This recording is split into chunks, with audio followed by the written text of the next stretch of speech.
diferentes, ¿no? Y la tolerancia es lo que nos va a ayudar a poder comprender quizás, no compartir la opinión, pero sí escuchar, ¿no? Y entenderla, ¿no? Dentro de esto, el siguiente valor es la empatía, ¿no? Porque eh, muchas veces, o se ve, por ejemplo, actualmente, ¿no? Que generalmente no hay mucha empatía de repente con los demás. Y eso es lo que debe primar, ¿no? Yo creo que el éxito a veces es una relación profesional, ¿no? Ya que estamos hablando un poco de la ética, quizás esto es un complemento más bien, es la empatía, ¿no? Como dije hace un momento, empatía no significa que tienes que estar de acuerdo con la opinión de los demás, pero esta empatía lo que te va a permitir es escuchar, ¿no? ¿No? Y simplemente, pues, opiniones que puedes encontrar a las tuyas, tenerlas en cuenta, ¿no? No compartirlas sí, pero escucharlas y poderlas entender hasta cierto punto, ¿no? Y por último, el respeto, ¿no? El respeto porque dice ese dicho, ¿no? Haz a los demás lo que te gustaría que te hagan a ti mismo, ¿no? Y de eso se trata el respeto, porque cuando uno respeta a los demás, se respeta a sí mismo, ¿no? ¿Cómo se plasma esto en el aspecto profesional? Cuando ese es un buen trabajo, ¿no? Ese es un buen trabajo, el gerente muchas veces te ve con, te ve con buenos ojos, ¿no? Esa es una clase de respeto que uno tiene de acuerdo al trabajo que va desarrollando, ¿no? Entonces, estos valores, pues, están muy relacionados con la parte ética, ¿no? No implica coacción, como bien lo dice esta diapositiva, y acá está en juego muchos deberes y derechos, ¿no? Entonces, tus derechos terminan cuando no invades los derechos de la otra persona, ¿no? Entonces, igualmente, cada uno de nosotros tendrá algunos deberes y en la profesión, pues, el deber de llegar temprano al centro de labores, ¿no? De poder cumplir los trabajos a tiempo y con eficiencia, ¿no? Entonces, esta ética, ya habíamos visto algunos conceptos iniciales como los valores que hay que tener, ¿no? Y ya, digamos, yendo a la parte profesional, en el aspecto profesional se deben prevalecer los valores, ¿no? Los valores que cada uno tiene, ¿no? Eso es un complemento adicionalmente a los conocimientos que te garantiza un éxito profesional, ¿no? Bueno, como también lo mencioné, eh, muchos de ustedes llegan al campo laboral, van haciendo bien su trabajo y eso les va dando un prestigio, ¿no? Dentro de una empresa, si está en una transnacional, eso les va a permitir ir ascendiendo, ¿no? Y bueno, si alguno de ustedes genera su centro de asesoría, de consultoría, su estudio contable, ¿no? Les permite tener un prestigio que eso se traduce en una recomendación a más clientes, ¿no? Entonces, la ética siempre acompañado de los conocimientos contables, del know-how, ¿no? Contable. Y ahondando aún más, en esta ética, pues tenemos el código de ética del contador, ¿no? Que mayormente se centra en que en el ejercicio profesional el contador público colegiado o CPC, como le indican también sus siglas, debe actuar pues con probidad, o sea, debe ser probo, ¿no? Debe ser transparente, honesto, ¿no? Debe tener una buena fe, ¿no? O sea, se dice que todo acto es de buena fe, ¿no? Nadie hace algo o una actividad para dañar al otro, ¿no? Ser honorable, ¿no? Ser digno, ¿no? Y todo complementado con la capacidad, los conocimientos, la experiencia, o sea, la capacidad profesional, ¿no? Todo esto, pues, está dentro del código de ética del colegio, ¿no? El colegio de contadores. La base legal correspondiente, ¿no? Y aquí también se observan muchos principios fundamentales, ¿no? Básicamente, yo diría la integridad, la confidencialidad, la competencia, la objetividad, el comportamiento profesional, ¿no? Integridad, ¿cómo, no? Siendo, pues, sabiendo que antes de realizar cualquier acto, cualquier actividad dentro de nuestra profesión, sabemos internamente qué es lo que está bien para no hacer lo malo, ¿no? Confidencialidad, porque como ya habíamos visto en anteriores diapositivas, el contador maneja datos muy delicados, entonces tiene que ser confidencial y prudente, ¿no?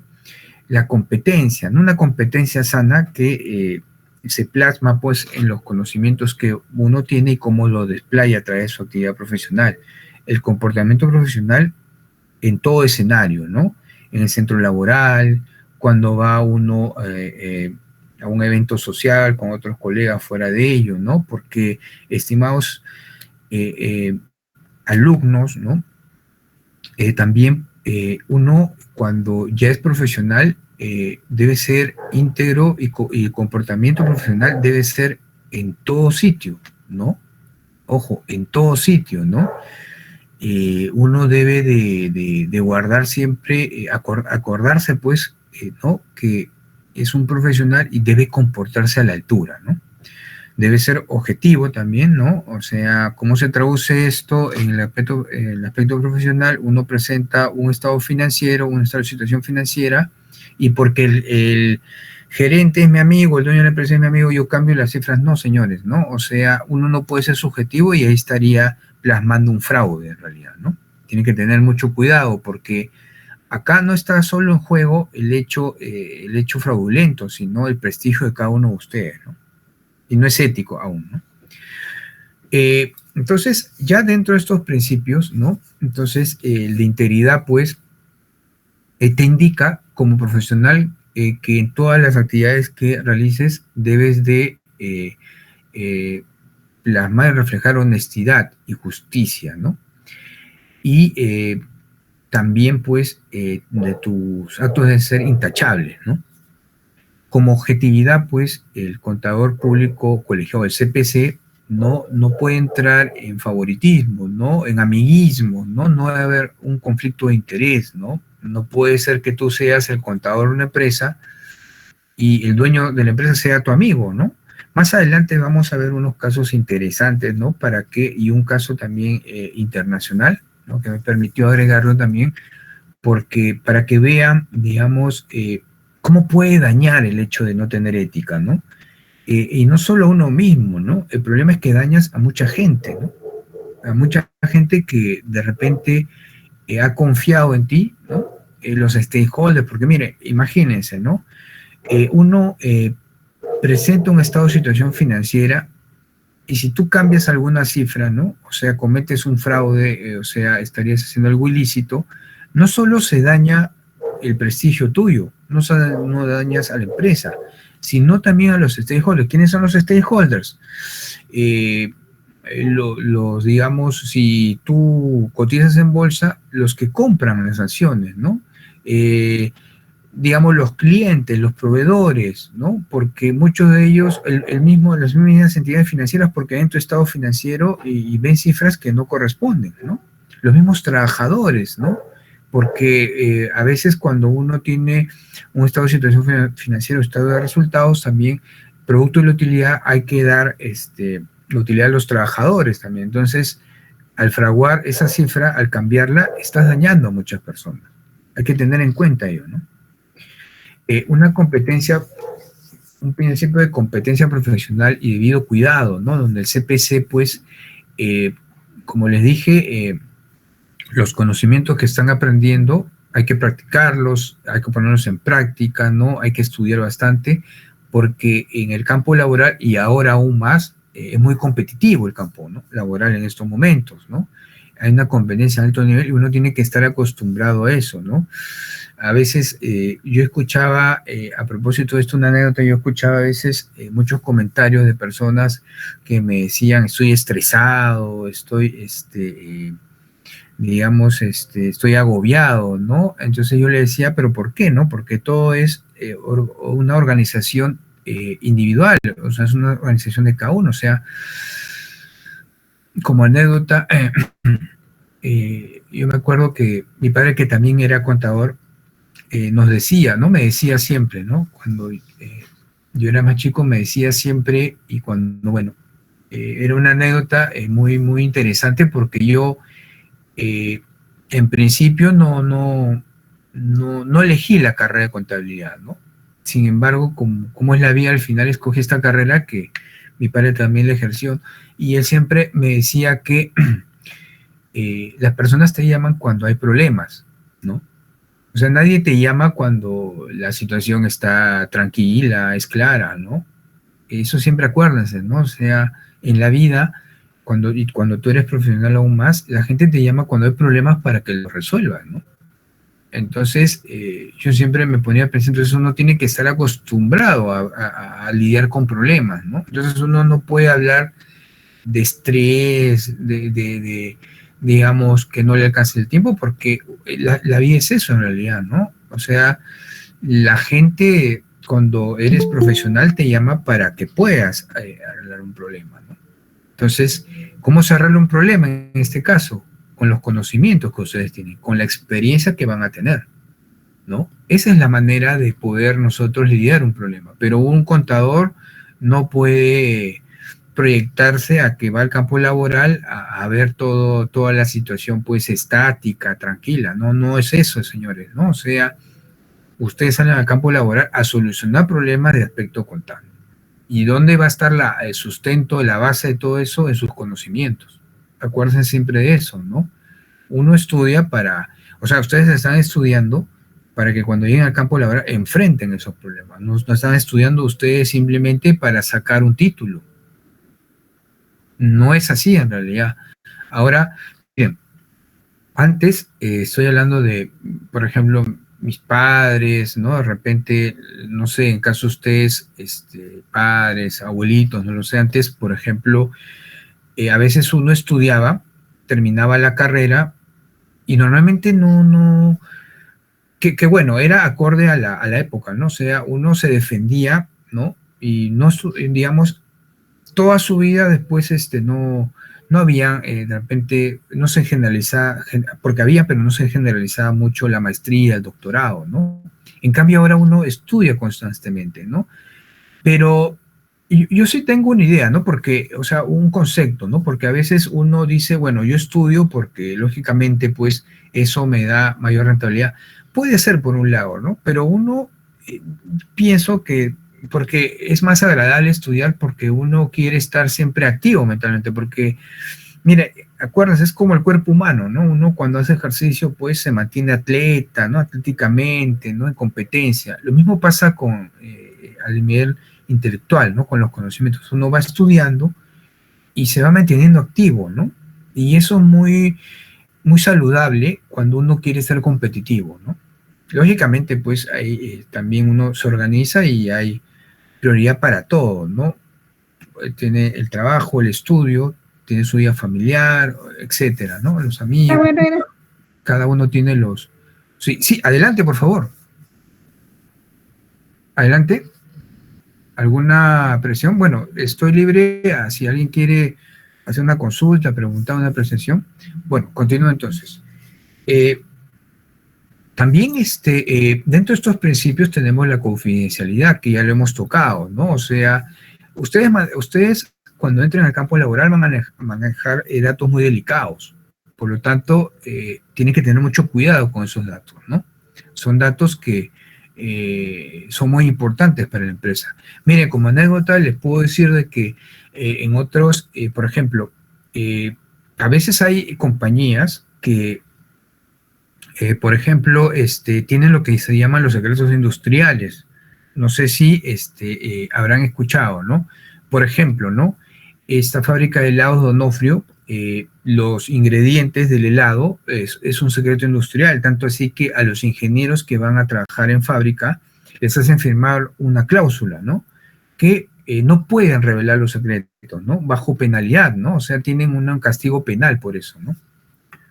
Miren lo importante, ¿no? Que son los datos de la empresa, ¿no? La confidencialidad. Y luego el comportamiento profesional, ¿no? Porque como ya he mencionado en todas estas diapositivas anteriores y lo que les he conversado, ¿no? Uno tiene que mantener su estatus profesional, ¿no? Ustedes desde ahora, ¿no? Desde ahora, ¿no? Lo que van ustedes ejercitando ya cuando uno es profesional en todo aspecto, ¿no? Y en todo sitio. Siempre acuérdense de eso, ¿no? Ustedes son contadores, ¿no? Y por lo tanto también eso lo deben reflejar a través de su comportamiento. Bueno, entonces esta ética y todo lo que hemos hablado de los principios nos lleva a un poco a, a podernos preguntar, ¿no? ¿Por qué es tan importante la ética, ¿no? Miren, es tan importante como los conocimientos, porque como bien decíamos en la parte inicial cuando empezamos esta exposición, la ética se circunscribe a saber lo que nosotros sabemos que está bien para no hacer lo malo, ¿no? Saber separar lo bueno de lo otro, ¿no?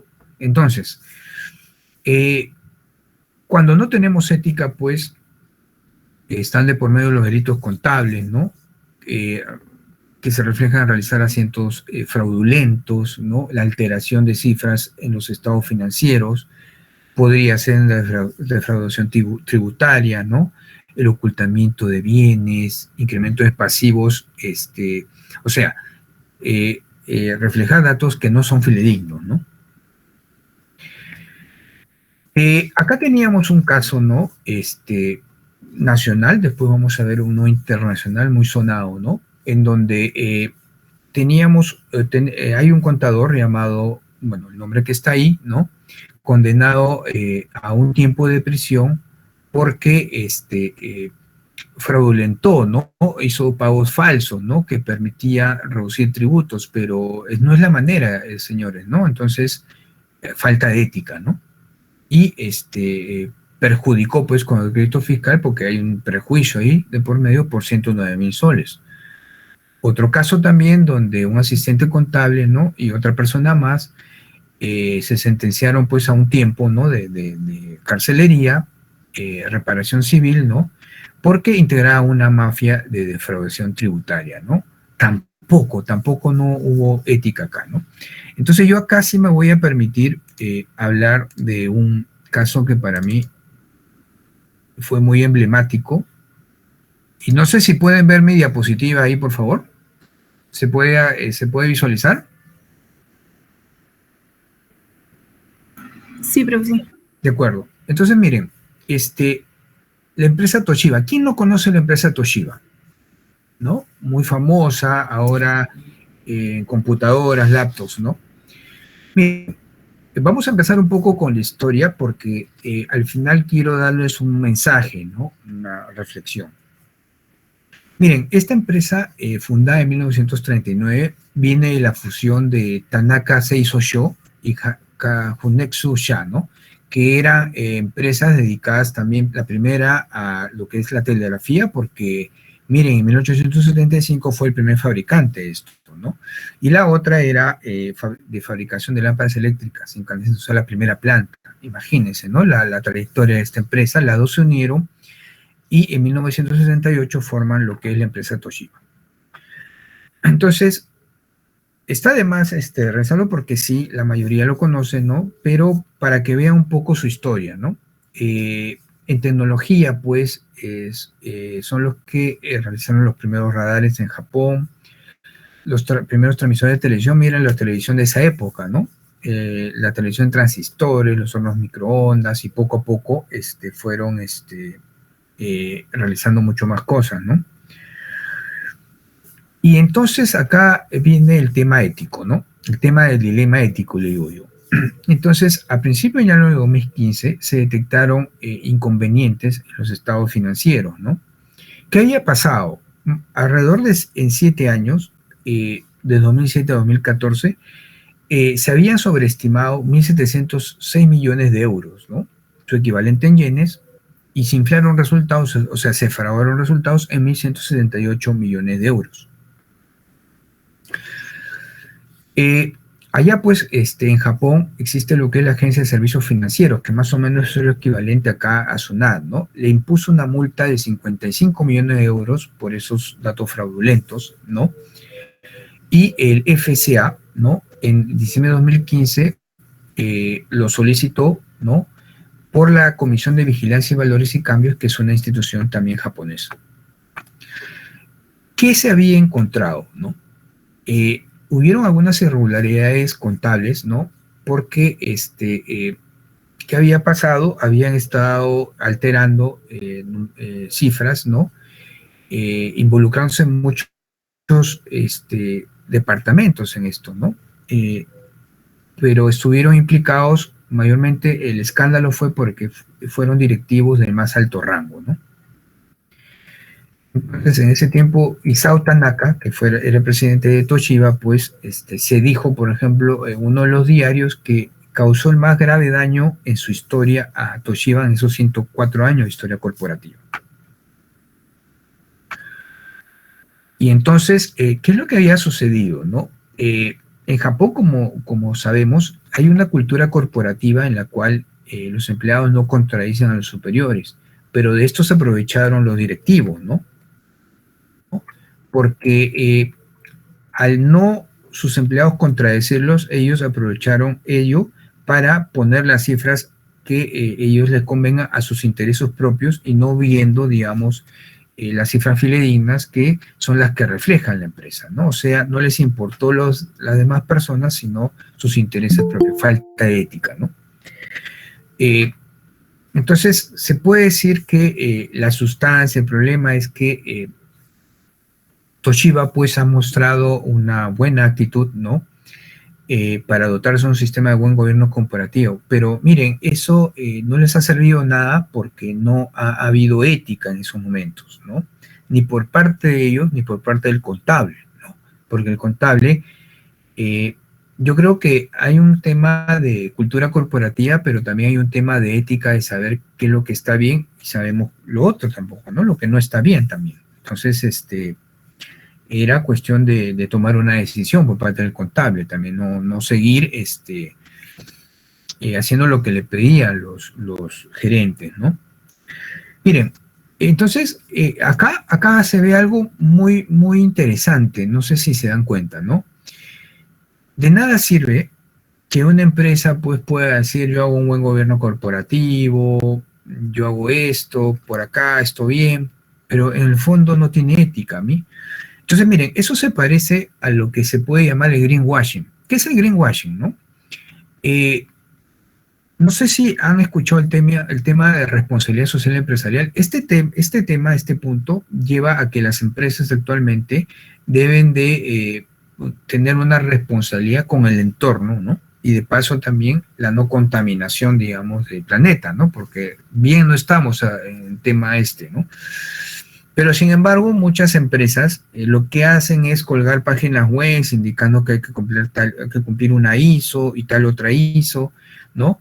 Pero en el fondo no cambian ningún procedimiento. Eso es lo que se llama greenwashing, ¿no? O sea, digamos, se indica que hay que hacer esta cultura corporativa, pero no internamente no cambian su procedimiento, sino que es un speech o ¿no? un diálogo hacia afuera, pero no hacia adentro, ¿no? No hay un cambio, ¿no? Ahí. Entonces, claro, acá había una falta de ética por parte del contable, ¿no? Del contador, porque no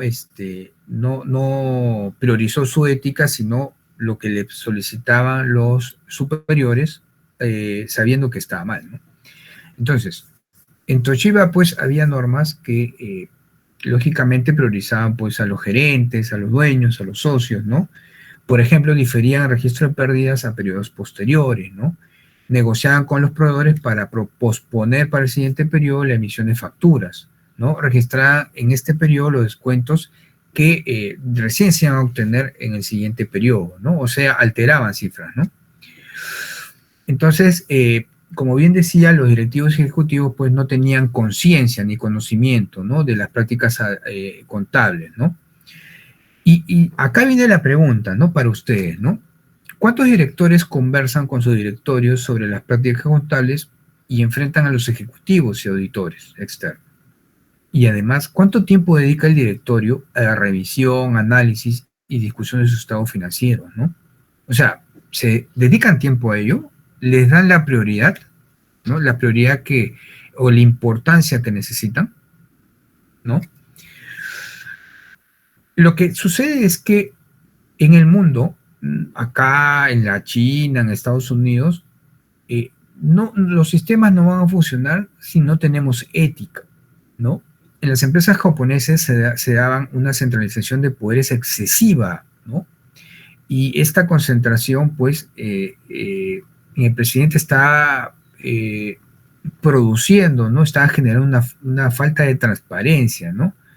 ¿no? Y además que muchas empresas pues son demasiado rígidos en su estructura, ¿no? No permiten conversar con el contador, con el auditor acerca de que pueda haber algo que estén haciendo mal, ¿ok? Tamaki Rintaur, ¿no? Subsecretario general de la OCDE, ¿no? Que es la Organización para Cooperación y Desarrollo Económico, dijo lo siguiente, ¿no? Ni el más perfecto código de gobernanza corporativa puede acabar con las irregularidades si es que los empresarios no ponen ética, ¿no? Si se proponen seguir cometiendo estas irregularidades. O sea, si hay falta de ética, ningún código de gobernanza corporativa va a poder funcionar, ¿no? ¿Qué sucedió con Toshiba después de este fraude, no? En 2016, en diciembre, miren todo el perjuicio que ocasionó no tener ética, ¿no? En diciembre de 2016, Toshiba, pues, anunció que tuvo muchas pérdidas, ¿no? Eh, Ellos estaban construyendo una central nuclear de la filial estadounidense en 652.200 millones de yenes, pero, pues, se declaró en quiebra, ¿no? Esta división, ¿no? Acumuló un total de 1.24 billones de yenes en pérdida, ¿no? Tuvo que vender su división de chips a un consorcio internacional, ¿no? Estadounidenses, ¿no? Y además, y también vende el 80.1% de sus acciones, pues, de la filial que tenían ellos de producción de ordenadores a Sharp, que era su competencia, ¿no? Todo eso se genera después de fraude porque tuvieron multas cuantiosas, ¿no? En realidad no se pudieron recuperar. Actualmente, pues, ellos se han denominado como Dynabook, ¿no? Y que no sé si han visto las portátiles Toshiba, que son muy buenas en realidad, muy buenas, ¿no? Es lo que actualmente se dedican, ¿no? Y bueno, tienen una cuota entre 6 y 7% de mercado profesional, pero la idea es que sea esto rentable, ¿no? Entonces, finalmente, estimados alumnos, el mensaje es claro, ¿no? La ética es importante en todo sentido, ¿no? Y en el ámbito profesional mucho más, porque no solo van a perjudicarse a ustedes mismos, sino a muchas personas que ni siquiera tienen que ver, o digamos, personas honestas, ¿no? Pero con la actitud de uno que es deshonesto y tiene falta de ética, los están perjudicando. Ok, muchas gracias.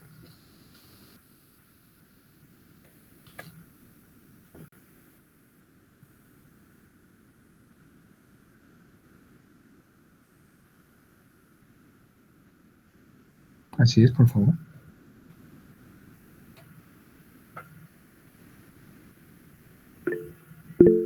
Sí. Adelante, Kevin. Muy buenos días. Qué gusto, Kevin. Qué gusto que estés Muy aquí. buenos días, profesor. Saludarlo este día muy importante el tema también que ha hablado, ¿no? Y si bien es cierto, la ética profesional en muchos aspectos de los ámbitos laborales, hay veces es que se quiebran, ¿no? ¿Qué quiere decir, profesor? Hay veces que como uno iniciando, ¿no? Uno iniciando, como decir, recién adquiriendo experiencia, ¿no? Hay situaciones en que te ponen entre la espalda y la pared, ¿no? Un pequeño ejemplo, ¿no? Por ejemplo, yo estoy iniciando como un asistente, ¿no? Asistente contable. Y hay en ciertas situaciones en que hay ciertos gastos que no deben ser registrados, pero igual así se registran, ¿no? ¿Qué usted con su experiencia, qué medidas podría tomar al respecto, ¿no? ¿Qué me aconsejaría a dar una respuesta que no me afecte a mí ni al gerente en este caso, ¿no?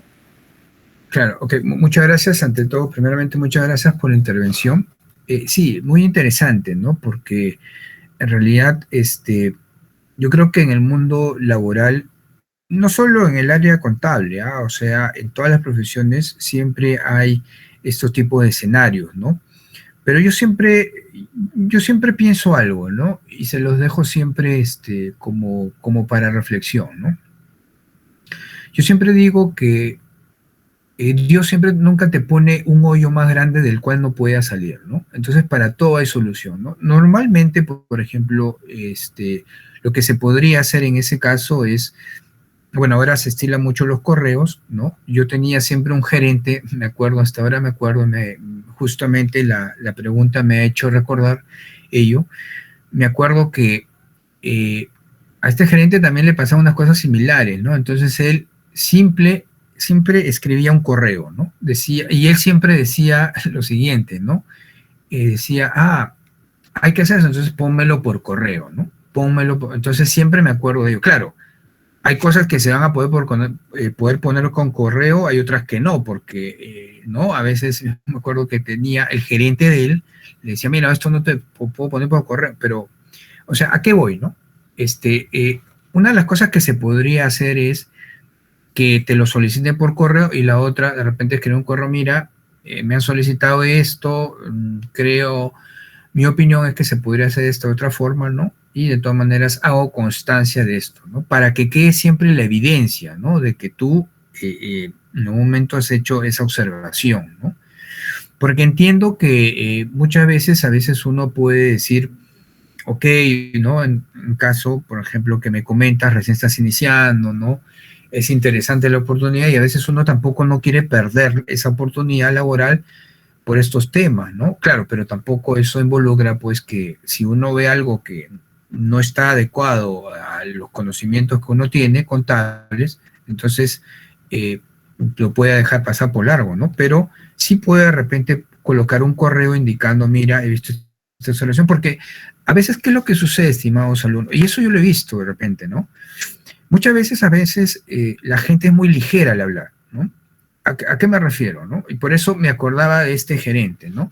A veces pasan las personas y dicen, oye, mira, haz esto otro, y a mí me ha pasado, por ejemplo, ¿no? Y yo simplemente lo he plasmado en un correo. Entonces la gente cuando ve que hay un correo de por medio en donde están las solicitudes que te ha hecho, a veces desiste. O a veces dice, uy, está en correo. Lo piensa 2 o 3 veces y ya no te dice ello, ¿no? O sea, siempre hay maneras, siempre hay formas, ¿no? Como les decía al principio de esta pregunta muy interesante, siempre hay formas, estimados alumnos, ¿no? O sea, nunca piensen que algo es muy complicado, que no se puede solucionar. Siempre hay una forma. Eso se los digo, con la poca experiencia que tengo, se los digo. Siempre hay una forma de poder decir que no. O siempre. Y esto del correo funciona muy bien. Porque a mí me ha sucedido, por ejemplo, a veces, por ejemplo, me solicitan, oye, es que es esta otra distribución, estimado, ponía mi correo, esto es, y acá hay una observación que puede devenir en una revisión fiscal, que también lo he pedido, dejo constancia. Y resulta que esta persona la siguiente vez ya no me decía nada, ¿no? Ya no me solicitaba. Entonces, ¿por qué? Porque hay un correo por medio donde está todo escrito en realidad, ¿no? Entonces puede ser, digamos, alguna herramienta que te podría ayudar, ¿no? Pudieran haber otras, ¿no? Pero eso es lo que yo te recomendaría en este momento. No sé si hay alguna otra pregunta al respecto.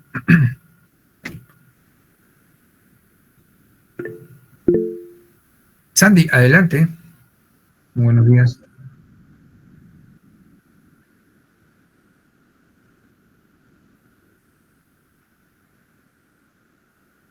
Ok, muchas gracias por la pregunta. Miren, hay muchos valores, ¿no? Los que he mencionado, ¿no? Antes de que los mencione, hay que acordarnos de algo, ¿no? Todos tenemos valores, estimados alumnos. Los valores generalmente vienen de casa, ¿no?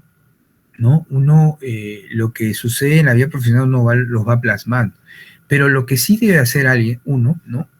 Uno siempre debe de pensar mucho las actividades que va a hacer, sobre todo en el campo profesional. Ahora, pasa algo que es bueno comentarlo a propósito de la pregunta, y es que a veces uno tiene que tener carácter para no, digamos, ¿cómo podríamos decirlo, no? Para poder hacer frente a la presión social. Presión le digo yo, ¿no? Porque a veces es como, a ver, les voy a poner un ejemplo, ¿no? Es como en el colegio, ¿no? De repente estás con el grupo de amigos y el grupo de amigos te dice, oye, vamos a hacer esta indisciplina, vamos a hacer, entonces estás con tus 7 amigos, ¿no? Algunos son los mejores amigos, y tienes una presión de grupo ahí, ¿no? ¿No? Entonces, sin embargo, dentro tú tienes unos valores y sabes, ¿no? Lo mismo pasa acá, estimados alumnos, ¿no? Yo creo que ese es el punto, ¿no? Más que indicar los valores, ese es el punto, ¿no? A veces uno sí sabe lo que es correcto, ¿no? Los valores son honestidad, ser probo, ser íntegro, ¿no? ¿No? Ser honesto con uno mismo, ¿no? Pero el punto creo que es que llegado el momento, uno debe tener el carácter para decir, sí, esto lo voy a hacer porque es el valor que a mí me han enseñado, ¿no? A pesar de que hay mucha gente que puede hablar, mi amigo, el otro, pero yo lo hago porque a mí me ha enseñado este valor. Y puede haber muchos problemas, pero en el fondo uno se siente bien. Yo creo que y para hacer eso hay que tener carácter. Ahora, carácter no quiere decir que vas a salir gritando, que te vas a... No, carácter es firmeza, ¿no? Miren, eh, eh, les digo, ¿no? Ya para acabar. Por ejemplo, ¿no? Yo con mi hijo, a veces pues mi hijo, muy sociable, ¿no? Es muy respondón a veces, ¿no? Entonces a veces con mi esposa pues conversamos y mi esposa pues tiene su manera, ¿no? Su manera de enseñarle. Entonces a veces él viene a hacer una indisciplina y lo castigo y no le permito darle la televisión. Él puede gritar todo y de repente mi esposa me dice, pero ¿por qué no le das, no? Entonces le digo, no, no, porque hay que ser firmes. No, porque firmeza no quiere decir pegarle, gritarle, insultar al hijo. No, firmeza es eso. O sea, tomar una decisión y mantenerla, a pesar de todo, ¿no? Eso es firmeza, eso es carácter, ¿no? No es gritar, no es pegar, no es molestarse, ¿no? Tú tomas tu decisión y la mantienes, porque sabes que está bien. Eso es tener carácter, eso es tener firmeza en la vida, ¿no? Y de paso que también se le enseñas a tu hijo, ¿no? Porque así como es tu hijo, él también crecerá y será también, me imagino, ¿no? Pero a veces yo creo que es el punto, porque todos llegamos a eso, ¿eh? Llegamos a un punto en que tienes una presión, ¿no? Social, y de la decisión que tomes va a depender lo que pase más adelante, ¿no? Esa sería la respuesta. No sé, ¿alguno tiene alguna otra pregunta?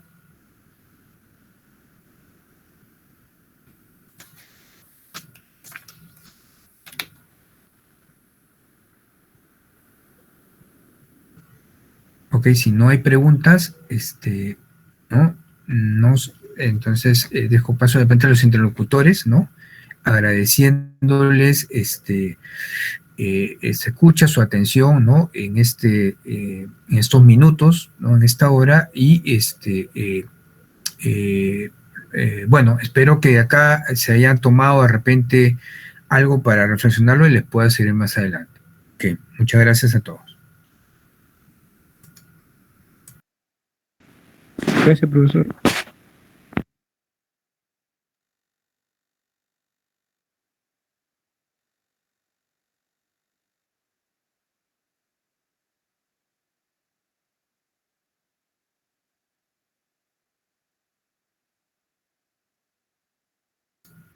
Ok, muchas gracias con todos ustedes. Entonces, me despido y hasta otra próxima oportunidad. Muy agradecido. Bien, para terminar, muchas gracias, profesor. Para terminar con la sesión de hoy, tenemos que culminar con una frase filosófica, la cual es la siguiente. No puedo enseñar nada a nadie, solo puedo hacerles pensar. Con esta frase lo que queremos, bueno, cada persona tiene una manera diferente de interpretarla, porque la filosofía se trata justamente de eso. Pero como dice, ¿no? No podemos enseñarle exactamente nada a nadie, pero sí podemos hacerlo pensar a través de nuestras palabras o de nuestros mensajes y hacer que ellos mismos reaccionen y tomen sus propias opiniones y sus propias creencias.